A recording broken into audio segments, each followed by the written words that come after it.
បាទចំណុចតមកទៀតយើងនឹងសិក្សាអំពីរបៀបនៅក្នុងការរៀបចំនៅផលិតផលមានន័យថាការរៀបចំបែងចែកផលិតផលទៅតាមផ្នែកនីមួយៗការបង្កើតຂະຫນាតរង្វាស់ឬក៏ការរៀបចំនៅបាកូដដូចជាដើមអញ្ចឹងយើងងាកមកមើលនៅក្នុង item នៃការរៀបចំយើងមាន4ផ្នែកទី1គឺការ classify of item category មានន័យថាការរៀបចំជាផ្នែកនៃ category របស់ផលិតផលឬក៏សេវាកម្មទី2គឺការបង្កើតຂະຫນាតរង្វាស់បាទហើយទី3នោះគឺការបង្កើតជាបង្កើត item តែម្ដងមានថា item យើងបែងចែកជាពីរគឺ inventory and service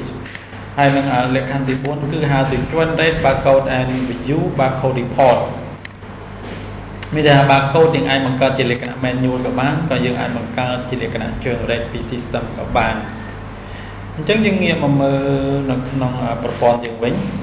អញ្ចឹងដើម្បីចូលកាន់ចំណុចនេះចូលនៅក្នុង item បាទ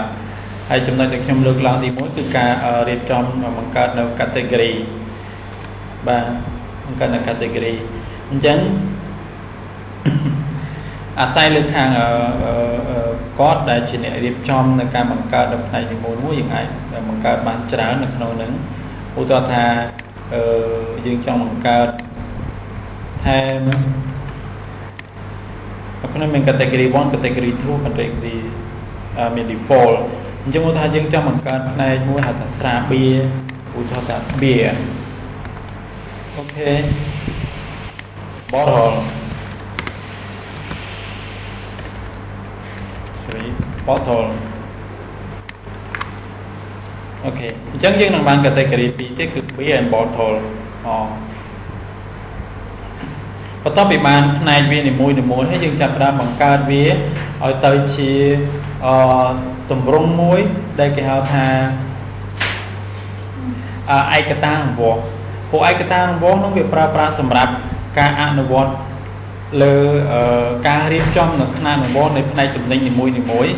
ឧទាហរណ៍ថាតំណែងជាកេសគឺការបង្កើតទៅជា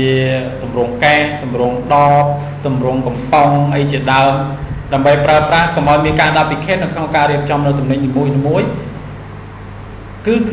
គេចង់និយាយថាការបំបែករបស់វាគឺផ្អែកលើຂະຫນាតរង្វាស់តំណែងខ្លះមានឈ្មោះកេសដូចគ្នាតែមិនមែនប្រកាសថាមានបរិមាណឬក៏កាត់ converter ដូចគ្នាទេអញ្ចឹងតិចទៀតខ្ញុំចូលដល់ចំណុចហ្នឹងអញ្ចឹងយើងអាច go through លើការ set up សិនមុននឹងយើងចូលដល់ចំណុច push start វាអូខេអញ្ចឹងខ្ញុំបង្កើតតំណែងរបស់យើងនៅក្នុងនេះវាមាន set unit bottle អញ្ចឹងខ្ញុំអាចបង្កើតពីរຂະຫນាតទៀតគឺ case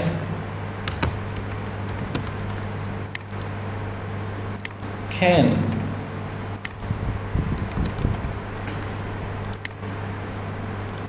case and can អញ្ចឹងពេលដែលខ្ញុំបង្កើតຂະຫນាតដូចហើយវាមានចំណុចមួយថា unit of measurement batch អញ្ចឹងចំណុចនេះយើងនឹងបញ្ជាក់បន្ទាប់ពីយើងបង្កើត item ហើយយើងនឹង go through យើងនឹង back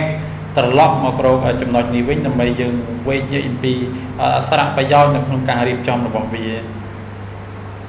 បាទអញ្ចឹងយើងនឹងបន្តទៅចំណុចមួយទៀត